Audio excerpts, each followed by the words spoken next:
Bismillahirrahmanirrahim. Assalamualaikum warahmatullahi wabarakatuh. Anak-anakku, mari kita awali pembelajaran kita pada pagi hari ini dengan berdoa. A'udzu billahi minasyaitonir rajim. Bismillahirrahmanirrahim. Raditu billahi rabba wa bil islami dina wa bi muhammadin nabiyyan wa rasula rabbi zidni ilma warzuqni fahma amin. Baik anak-anakku, saya berdoa anak-anak semua tetap dalam keadaan sehat walafiat, tetap semangat dalam menuntut ilmu dan beribadah. Jangan lupa melaksanakan ibadah mahdhoh atau kewajiban-kewajiban kita kepada Allah Subhanahu wa Ta'ala. Di samping itu, saya juga mengingatkan kepada anak-anakku semua agar tetap mentaati protokol kesehatan dengan rajin membasuh tangan dengan sabun, memakai masker, dan mengurangi mobilitas keluar rumah. Kalau tidak sangat penting, agar tetap berada di rumah. Anak-anakku semua, pertemuan kali ini masih mempelajari tentang KD 3.20, yaitu menganalisis prinsip-prinsip dan praktek ekonomi dalam Islam. Pada bagian yang ketiga ini akan kita pelajari tentang ijarah. Pada bagian pertama kemarin tentang jual beli, terus kemudian bagian kedua tentang syirkah, dan sekarang bagian yang ketiga tentang ijarah. Anakku, apa itu ijarah? Menurut bahasa, ijarah itu berarti upah, atau sewa, atau jasa, atau imbalan. Menurut mazhab Syafi'i, mendefinisikan ijarah itu sebagai transaksi dengan imbalan tertentu. Dasar hukum ijarah, anakku, ada dari Al-Quran dan dari hadis Rasulullah SAW. Yang pertama dari hadis Rasulullah SAW, Uqtul ajira qabla ayyajiffa uruqahu, rawahu Tabrani wa Tirmizi. Artinya, berikanlah upah atau jasa kepada orang yang kamu pekerjakan sebelum kering keringatnya.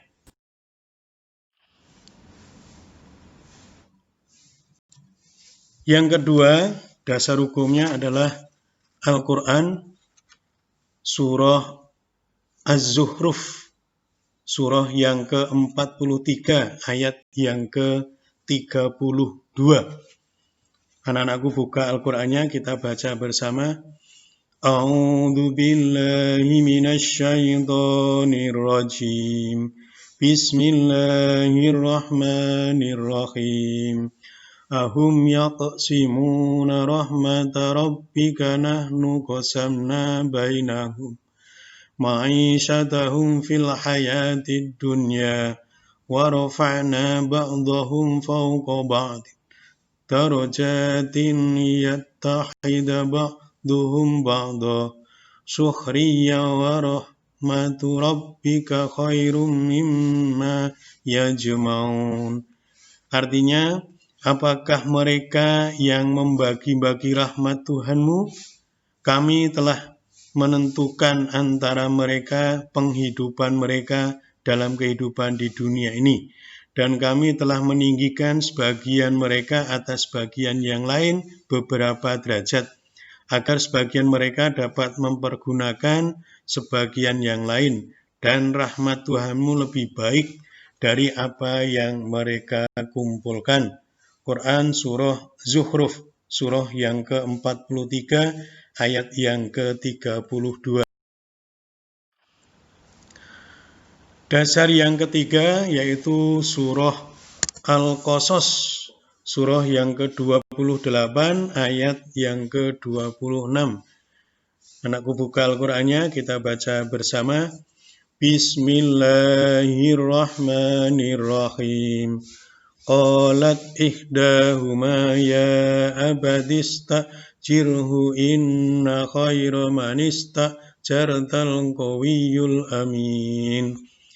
Artinya, salah seorang dari kedua wanita itu berkata, "Ya bapakku, ambillah ia sebagai orang yang bekerja pada kita, karena sesungguhnya orang yang paling baik yang kamu ambil untuk bekerja pada kita ialah orang yang kuat lagi dapat dipercaya."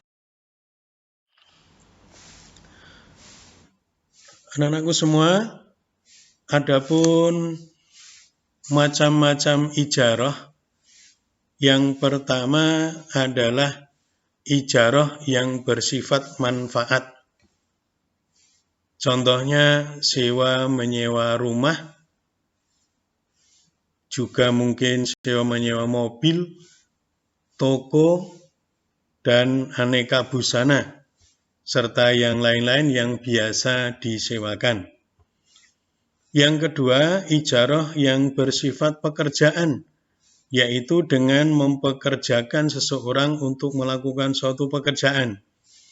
Contohnya, pembantu rumah tangga, buruh bangunan, tukang jahit, tukang sepatu, dan sebagainya.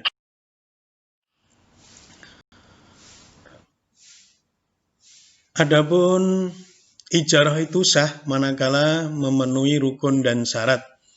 Saya mengingatkan lagi bahwa rukun itu adalah sesuatu yang harus ada ketika kita melaksanakan suatu pekerjaan, dalam hal ini ijarah.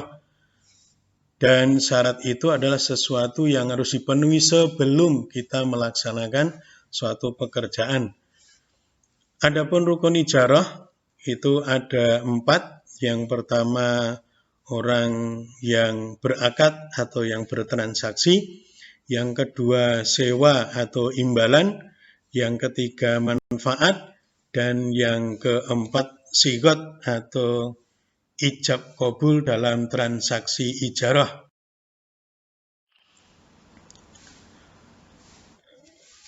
Adapun syarat-syaratnya, bahwa kedua orang yang bertransaksi dalam ijarah itu syaratnya harus sudah balik dan juga berakal sehat.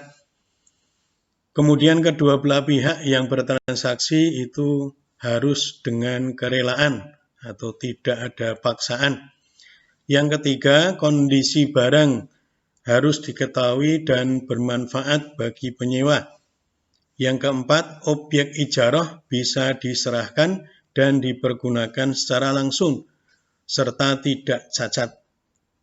Dan yang kelima, objek ijarah juga merupakan sesuatu yang dihalalkan oleh syarak atau hukum Islam.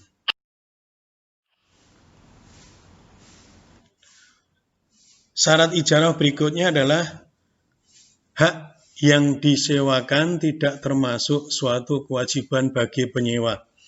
Contohnya, kewajiban sholat, kewajiban puasa. Nah, itu enggak boleh untuk disewakan. Kenapa? Karena itu merupakan sebuah kewajiban individu atau wajib ain. Melaksanakan sholat, melaksanakan ibadah puasa Ramadan, itu merupakan wajib ain, artinya wajib setiap individu Muslim, sehingga tidak boleh untuk diupahkan. Berapapun upahnya, yang mengupahkan maupun yang diupahkan atau yang melaksanakan juga tidak sah jadinya.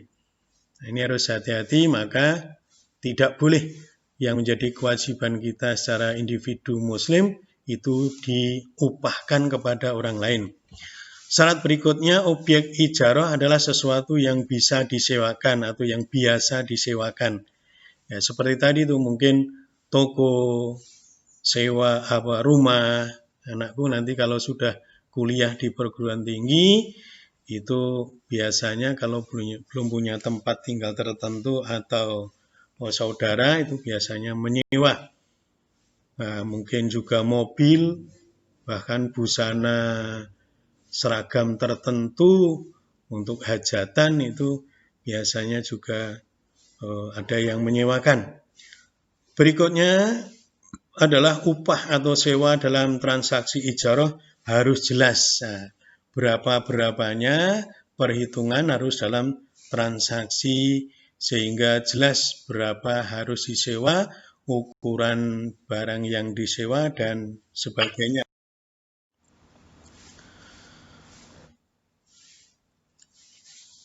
Adapun sifat transaksi ijarah menurut jumhur ulama atau kebanyakan para ulama berpendapat bahwa transaksi ijarah bersifat mengikat kecuali ada cacat atau barang tersebut tidak bisa dimanfaatkan. Karena bersifat mengikat, anak-anakku, bahwa kalau terjadi kematian salah satu pihak yang menyewakan atau penyewa, itu tidak membatalkan ijarah. Maka termasuk manfaat dari sewa menyewa itu adalah termasuk harta yang bisa diwariskan. Jadi kalau jangka waktu tertentu belum habis, kemudian yang menyewa itu meninggal, maka ahli warisnya boleh meneruskan. Atau sebaliknya, yang si penyewa itu meninggal, maka tidak serta-merta ahli warisnya itu kemudian mengambil alih karena harus sampai masa yang sudah disepakati dalam transaksi. Adapun tanggung jawab orang yang diupah atau digaji adalah ini khusus terkait dengan ijarah yang berupa pekerjaan. Apabila orang yang dipekerjakan itu bersifat pribadi, maka seluruh pekerjaan yang ditentukan untuk dikerjakan menjadi tanggung jawabnya.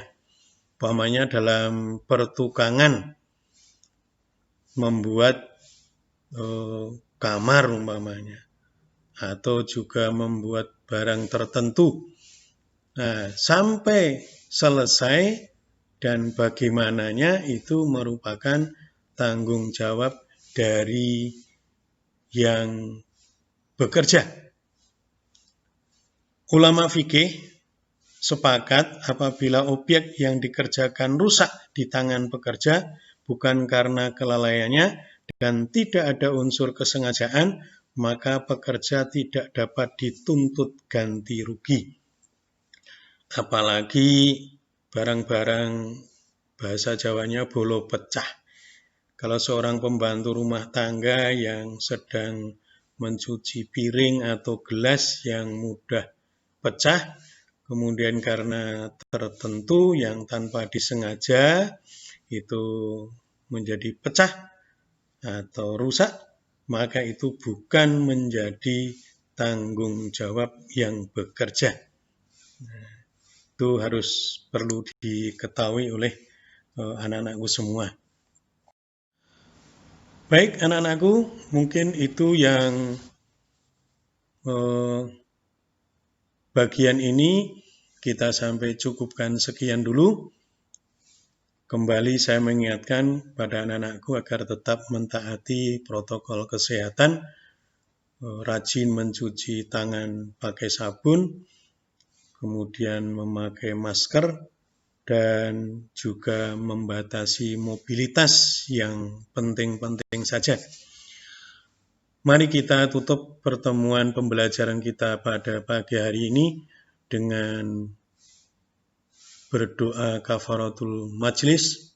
Subhanakallahumma rabbana wa bihamdika asyhadu an la ilaha illa anta astaghfiruka wa atubu ilaik. Wassalamualaikum warahmatullahi wabarakatuh.